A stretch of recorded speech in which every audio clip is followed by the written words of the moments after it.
Welcome to our channel. So బీసీలకు 42% reservation అని చెప్పి మేమెంతో మాకంత అంటూ కూడా చాలా రోజుల నుండి బీసీ సంఘాలన్నీ కూడా దాదాపు ఒక 30 సంఘాలు ఏకమయ్యి దీనికోసం అయితే పోరాడుతూ ఉన్నారు. అయితే ఇదే తరహాలో పోయిన నెల 24 తారీఖున కూడా వీళ్ళు ఇందిరా పార్క్ వద్ద మహాధర్నా ఏర్పరిచి దాన్ని చాలా విజయవంతంగా వీళ్ళు కొనసాగించారు. సో ఇప్పుడు ఇంకెలా ముందుకెళ్ళబోతున్నారు, మరి వీళ్ళ ఈ 42% రిజర్వేషన్ కోసం అని చెప్పి ఎట్లా పోరాడుతున్నారు, వీళ్ళకి ఎవరెవరు సహకరిస్తున్నారు ఏంటి అనేది కూడా మొత్తం అడిగి తెలుసుకునే ప్రయత్నం చేద్దాం. నమస్తే అన్న, ముందుగా చెప్పండి, మీరు ఇది ఎట్లా ఎంతవరకు తీసుకెళ్ళబోతున్నారు? అలాగే కొన్ని పార్టీలు కూడా మీకు అంటే వీళ్ళు అంగీకరిస్తూ మీకు మద్దతుగా నిలుస్తామని చెప్పి కొంతమంది వస్తూ ఉన్నారు. బట్ లాస్ట్ టైం చూసుకున్నట్టయితే మనం ధర్నాలు పలు పార్టీల నుంచి కూడా వాళ్ళందరూ వచ్చి బీసీలకు రిజర్వేషన్ కావాలని చెప్పి మేము కూడా పోరాడినామని చెప్పి అన్ని పార్టీలు వచ్చినాయి. మరి ఇక్కడ ఎవరు వీళ్ళు బీసీలకు 42% అమలు పరిచేది ఎవరు, అసలు ఏంటి? 42% సాధన సమితి, BC political front, BC intellectual forum మరియు బీసీ ఎస్సీ ఎస్టీ జాగ్ అధ్యక్షులు విషాధరన్ మహారాజు గారు, మళ్ళా మా పెద్దలు జస్టిస్ ఈశ్వరయ్య గారు అందరం కలిసి సాధన సమితి ద్వారా పార్లమెంట్లో చర్చ జరిగి 9 షెడ్యూల్లో చేర్చేదాకా మా పోరాటం జరుగుతుంది. కామారెడ్డిలో ఇచ్చిన డిక్లరేషన్ను కర్ణాటక ముఖ్యమంత్రి సిద్దిరామయ్య గారితో ఇప్పించారు కాబట్టి 24 నెలలైనా అమలు జరగలేదు కాబట్టి అదే కామారెడ్డిలో ఆక్రోశ సభ వేలాది మందితోని ఈ 15 తారీఖు నాడు నిర్వహిస్తున్నాము. మీ అందరినీ కూడా ఆహ్వానిస్తున్నాము, తెలంగాణ బహుజనులందరినీ ఆహ్వానిస్తున్నాము. వేలాది మందితో సభ జరుపుతాము. 33 జిల్లాలలో కూడా ఇటువంటి సభలు జరిపి 42% రిజర్వేషన్ అనేది 9 షెడ్యూల్లో చేర్చేదాకా తమిళనాడు రాష్ట్రంలో ఏ విధంగా అయితే 69% అమలు జరుగుతుందో అది జరిగే దిశగా గట్టిగా బీసీ పొలిటికల్ ఫ్రంట్ ద్వారా పోరాటం చేస్తాము. న్యాయ పోరాటం కూడా చేస్తున్నాము, అన్ని పోరాటాలు చేస్తాము. అది సాధించేదాకా గట్టిగా అంటే తెలంగాణ ఉద్యమం కంటే ఉధృతమై ఇప్పుడు మేము ఇంకా దానికంటే మించిన ఉద్యమం మేము చేస్తామని చెప్పి కూడా మీరు చెప్తా ఉన్నారు. ఎట్లా? అంతకంటే మించిన ఉద్యమం చేస్తాము. ఎందుకంటే మొన్ననే కులగణన జరిగింది కదా, 56% మేమున్నాము. ఎస్సీ ఎస్టీలు కలుపుకుంటే 90% 3.5 కోట్ల మంది మేమే ఉన్నాము. కాబట్టి ఈ రిజర్వేషన్ 42% సాధించే దిశగా గట్టిగా పోరాటం చేస్తాము.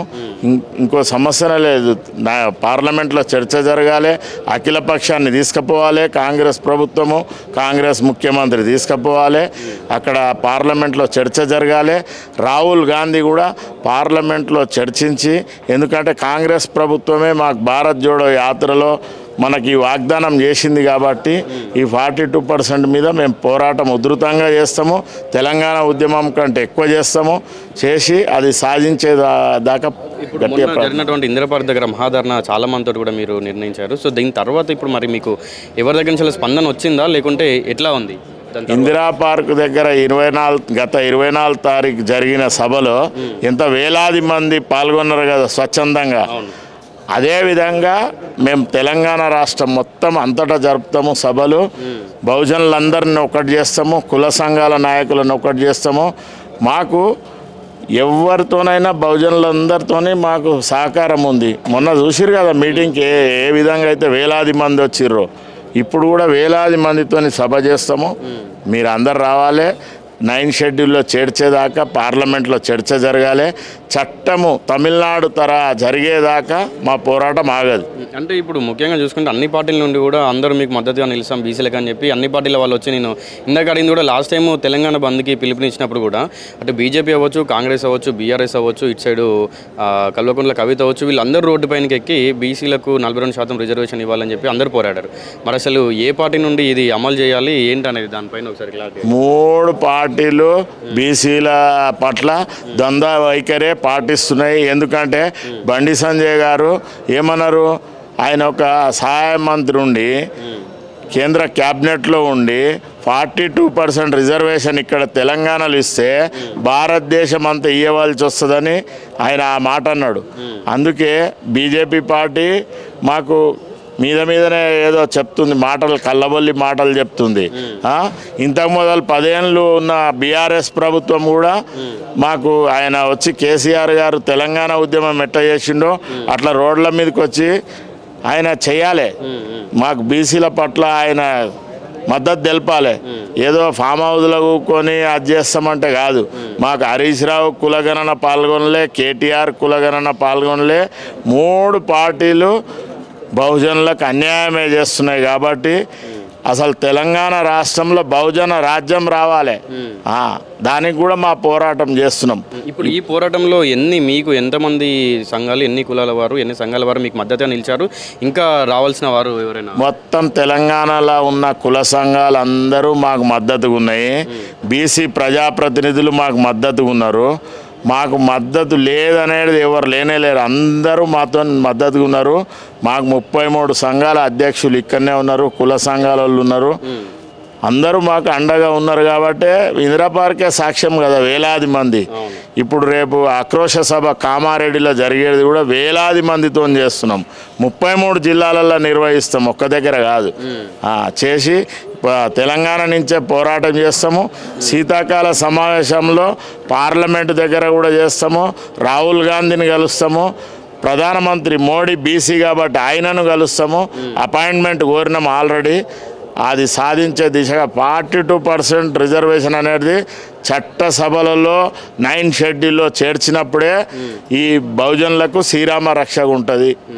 అది సాధించే దిశగా ఫైనల్గా కామారెడ్డి డిక్లరేషన్ గురించి, అలాగే 42% రిజర్వేషన్ గురించి ఫైనల్గా జనాలకు చెప్పాలంటే ఏం చెప్తారు? మేము సాధించే దిశగా ఇప్పుడు పోరాటమే మొదలుపెట్టినాము కదా, కామారెడ్డి నుంచే చేస్తున్నాము. ఇప్పుడు మాకు 3 పార్టీలలో బీసీలకు మోసమే చేస్తున్నారు. కాబట్టి మేమందరం అన్ని సంఘాల నాయకులము అందరం ఒకటైనాం. ఇప్పుడు మొన్న మీరు ఇక్కడ మహాధరణ ఏర్పాటు దాన్ని విజయవంతం చేశారు. ఇప్పుడు ఆ కామారెడ్డిలో జరిగేటువంటి సభ ఏ విధంగా ఉండబోతుంది? అది ఏ డేట్ రోజున ఫిక్స్ చేశారు మీరు? ఈ నెల 15వ తారీఖు రోజు కామారెడ్డి జిల్లా కేంద్రంలోనే బీసీల ఆక్రోశ సభ నిర్వహించడం జరుగుతూ ఉంది. ఎందుకోసం అంటే అదే కామారెడ్డి వేదికగానే 2023 నవంబర్ 10వ తారీఖు రోజు కాంగ్రెస్ పార్టీ బీసీ డిక్లరేషన్ విడుదల చేయడం జరిగింది అదే వేదికగా. అందుకే ఆ వేదికగానే అంటే ఈయాటికి 24 నెలలు, అంటే 2 సంవత్సరాలు 2 రోజులు, ఆడికి 5 రోజులు అవుతుంది 15వ తారీఖుకి.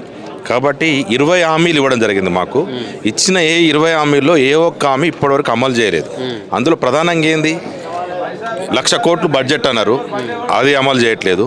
అదేవిధంగా మాకు పెన్షన్లు అన్నారు, నిరుద్యోగ భృతి అన్నారు, బీసీ స్కాలర్షిప్లు అన్నారు.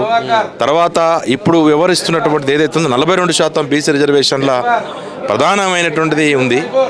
42% బీసీ రిజర్వేషన్లు ఏవైతే ఉన్నాయో ఆ రిజర్వేషన్లు ఇప్పటివరకు పెండింగ్లో ఉన్నాయి. ఎందుకంటే డెడికేషన్ కమిషన్ వేసిర్రు, అదేవిధంగా రకరకాల కమిషన్లు వేసి ఇంటింటికి సర్వే అన్నారు. ఆ సర్వే చేసిన తర్వాత కూడా ఇప్పటివరకు ఎందుకు అమలు కాలేదు?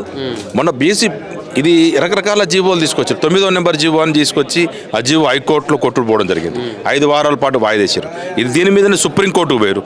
సుప్రీంకోర్టు పోతే సుప్రీంకోర్టులో కూడా సుక్కెదురైంది, హైకోర్టులో గెలుచుకోమన్నారు. ఇవన్నీ అంశాల పట్ల అంటే సగభాగానికి 57.7% ఉన్నటువంటి బీసీలకి ఏదో జీవోల పేరుతోటి, ఆర్డినెన్సుల పేరుతోటి చట్టాలు చేసి ఏదో 42% సాధిస్తామంటే ఇది అసాధ్యం. ఇంకా చాలా 29 రాష్ట్రాల్లో ఎక్స్పెరిమెంటల్లా ఇలాంటి సక్సెస్ కాలేదని రుజువైన తర్వాత కూడా రేవంత్ రెడ్డి అదే బాటలు నడుస్తూ ఉన్నాడు.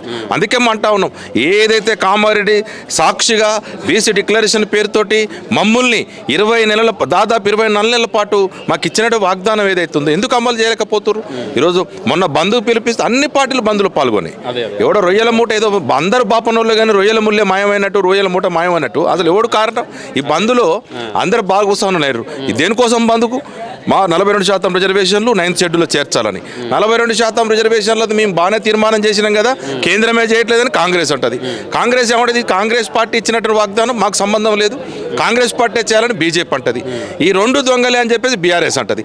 అసలు మొత్తం కలిగా 3 పార్టీలు అడ్డంగా నిలువున మా నోటికాడి కూడును లాక్కున్నటువంటి ఈ 3 రాజకీయ పార్టీల వైఖరిని ఎండగట్టాల్సిన అవసరం ఉందనేది మాకున్నటువంటి స్పష్టమైన అవగాహన.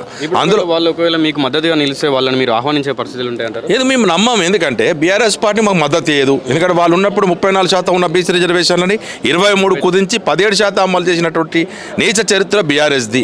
కాంగ్రెస్ కథ ఏమో అర్థం కావట్లేదు, ఇంకెంతవరకు స్పష్టత లేదు. బీజేపీ గురించి మనకు అర్థమవుతా ఉంది. ఒక పక్క గుజరాత్లో ముస్లింలతో రిజర్వేషన్లు కొనసాగుతున్నాయి, ఇప్పటికీ ముస్లింలతోటే బీసీ రిజర్వేషన్లు ఉన్నాయి. ఉత్తరప్రదేశ్లో ముస్లింతో రిజర్వేషన్లు ఉన్నాయి. కానీ తెలంగాణకు వచ్చిన తర్వాత ఓడెక్కిందనుకో ఓడ మల్లప్ప, ఒడ్డెక్కినాక బోడి మల్లప్ప అని అసెంబ్లీలో ఉన్నంత సేపు, తీర్మానం ఉన్నంత సేపు అసెంబ్లీలో మాట్లాడలేదు. అసెంబ్లీ దాటి కేంద్రానికి పోయింది, రాష్ట్రపతి దగ్గర పోగానే అందులో ముస్లింలు ఉన్నారు కాబట్టి అని చెప్పి సాగు చెప్తా ఉన్నారు. 8 మంది ఎంపీలను గెలిపించినాం, 8 మంది ఎమ్మెల్యేలను గెలిపించినాం. 90% బీసీ ఎస్సీ ఎస్టీ జేఏసీ మన ప్రజలు ఉన్నారు. మేము మా ఓట్లతోటే మీరు ఎంపీ లేరు, ఎమ్మెల్యే లేరు. కేంద్రంలో ఇదే 8 మంది విత్డ్రా చేసుకుంటే కేంద్ర ప్రభుత్వం తక్షణంలో నరేంద్ర మోడీ 8 మంది గెలవకపోతే పడిపోయేది. చంద్రబాబు నాయుడు, నితీష్ కుమార్ సహకారం ఎందుకు తీసుకుంటా ఉన్నారు? నిన్న బీఆర్ ఎలక్షన్లో హంగామా అట్టాచ్ చేశారు కదా. ఎందుకోసం అంటే బీజేపీ కనుక ఓడిపోతే ఇబ్బందులు పాలైద్దని చెప్పేసి ఆ సాకుతోటి ఉన్నది. మోడీ కనుక మనం అనేది ఏంటంటే 8 మంది ఎంపీలు చాలా కీలకమైంది. 8 మంది మేము బీజేలో ఓట్లేసినాం. ఈ 8 మంది ఓడి మాట్లాడు, 17 మందిలో మిగతా 8 మంది కాంగ్రెస్ ఎంపీలు ఉన్నారు. వాళ్ళు పార్లమెంటు చర్చ జరపరు. కనీసం మొన్న 35 రోజుల పాటు ఆ పార్లమెంట్ జరిగింది ఉపరాష్ట్రపతి ఎన్నికల సందర్భంగా. 300 మంది ఉపరాష్ట్రపతి ఎన్నికల్లో కాంగ్రెస్ పార్టీ అభ్యర్థికి మద్దతు ఇవ్వడం జరిగింది. మాకు కూడా మీరు చర్చ జరపండి. భారత్ జోడో యాత్రలో రాహుల్ గాంధీ హామీ ఇచ్చింది కదా. ఇచ్చినటువంటి హామీలో భాగంగా ఇక్కడ 42% రిజర్వేషన్లు, 80 కులాలు కనీసం వార్డు మెంబర్ కానీ కులాలు ఉన్నాయి కదా, వాళ్ళందరినీ భాగస్వామ్యం చేయాలి. విద్యా ఉద్యోగాల్లో కూడా 42% ఇవ్వాలి. కాబట్టి ఇవన్నీ ఓర్వలేని రెడ్డి కులంలో కొంతమంది జాగృతి పేరుతో, రెడ్డి జాగృతి పేరుతోటి మా మీద ఒక రకమైనటువంటి చాలా ఇబ్బందులు పాలు చేసేటువంటి కుట్ర హైకోర్టు సాక్షిగా, సుప్రీంకోర్టు సాక్షిగా చేస్తూ ఉన్నారు. కాబట్టి ఖచ్చితంగా వాళ్ళని మేము చట్ట ప్రకారం ఎదుర్కొంటాం. అదేవిధంగా ప్రజాక్షేత్రంలో రేపు కామారెడ్డి సభలో కూడా అందరూ బండారం బయట పెడతాం. అదే సాక్షిగా మాకు ఇచ్చినట్టు హామీ ఏదైతుందో ఎందుకు అమలు చేయకపోవడానికి కారణాలు ఏందో ఈ రాజకీయ పార్టీలు మాకు చెప్పాలి. కాంగ్రెస్, బీజేపీ, బీఆర్ఎస్లు ఈ 3 పార్టీల వైఖరిని కూడా చెప్పకపోతే మాత్రం మేము ఉపేక్షించేది లేదు. చాలామంది అనుకుంటా ఉంటారు ఇందులో 2-3 గ్రూపులు ఉన్నాయి కదా, ఒక జేఏసీ అట్లుంది కదా, ఒక జేఏసీ ఇట్లుంది కదా అంటే అందరిని ఐక్యం చేస్తాం. తెలంగాణ ఉద్యమ సరహాలోనే పెద్ద ఎత్తున ఉద్యమాన్ని ఎట్లయితే పదును బట్టి ఒక ఉమ్మడి జేఏసీగా, పొలిటికల్ జేఏసీగా ఎట్లయితే ఒకే వేదిక, ఒకే గొడుగు పొంది తీసుకొచ్చినామో ఈ బీసీ రిజర్వేషన్ల పేరుతోటి కూడా ఒకే వేదికని, ఉమ్మడి వేదికని ఏర్పాటు చేస్తాం. అన్ని సంఘాలను కలుపుకొని ఐక్య ఉద్యమానికి సిద్ధమవుతాం. తెలంగాణ ఉద్యమం కంటే 10ంతల ఉద్యమాన్ని నిర్మించి సాధించేంత వరకు కూడా మొత్తం తెలంగాణలో ఉన్న బీసీ సంఘాలు అదే తెలంగాణలో ఉన్న 9th షెడ్యూల్. అందుకంటున్నాము తమిళనాడు తరహాలోనే 9th షెడ్యూల్లో ఒక శరణ్యం. ఎందుకంటే ఒక లాకర్లో ఉన్నట్టు సేఫ్టీగా ఉంటుంది 9వ షెడ్యూల్. అందులో దాదాపు 270 చట్టాలు ఉన్నాయి. ఏ చట్టం కూడా కొట్టుడు పోలేదు, వాటికి రక్షణ ఉంది. కాబట్టి 9th షెడ్యూల్ చేర్చాలని దానికి భాగంగానే 42% అంటా ఉన్నాం. 42కే పరిమితం కావు మేము. ఇదేదో 42% కాంగ్రెస్ పార్టీ హామీ ఇచ్చింది, మేము అడగలే. దానికి మించి మేము ఎంతున్నాం అంత ఇవ్వాలి. రెడ్లు ఎంత ఉర్రో రెడ్లంతా తీసుకోవాలి, ఎలమలు ఎంత ఉర్రో అంత తీసుకోవాలి. ఇప్పుడు తెలంగాణలో ఎంత ఉందంటే 13,50,000 మందికి బీసీ ఎమ్మెల్యే ఒక్కడున్నాడు. 13,50,000 మందికి బీసీ ఎమ్మెల్యే ఉన్నాడు. 33,000 మందికి రెడ్లు ఎమ్మెల్యేలు ఉన్నారు. 33,000 మందికి రెడ్లు ఎమ్మెల్యేలు ఉన్నారు. 700 మందికి ఎలమలు ఉన్నారు. ఎలమల ఎమ్మెల్యేలు 700 మందికే. అంటే 7,000 మందికి 7,000 మందికి ఎలమల ఎమ్మెల్యేలు ఉంటారు. 33,000 మందికి రెడ్లు ఎమ్మెల్యేలు ఉన్నారు. 13,50,000 మందికి ఉన్న వాళ్ళం బీసీలం, మాకు ఒక్క ఎమ్మెల్యే ఉంటాడా? అంటే అంత జనాభాకి మేము ఎంతున్నాం? సగం భాగం ఉన్నలో సగం మంది. అంటే దగ్గర 119లో మీరన్న లెక్క ప్రకారమే దాదాపు 60 ఎమ్మెల్యేలు కావాలి మాకు. 60 ఎమ్మెల్యేలు పక్కపెట్టి 19 మంది చేస్తారు. టిక్కెట్లు ఇయ్యరు. మీ కథ ఏమనుకుంటారు మీరు? ఇంతకాలం 79 ఏళ్ళు మమ్మల్ని దాచుకొని కోట్లు సంపాదించి మా మీదనే ప్రయోగం చేసి మాకు సీట్లు లేకుండా ఎగ్గొడతా అంటే మీ రాజకీయ పార్టీలు చూస్తూ ఊరుకునే లేదు బిడ్డ. రాజకీయంగా, ఆర్థికంగా, సామాజికంగా చైతన్యవంతులై మిమ్మల్ని బొంద పెడతామని చెప్పేసి అగ్రకుల రాజకీయ పార్టీలు హెచ్చరిస్తాం.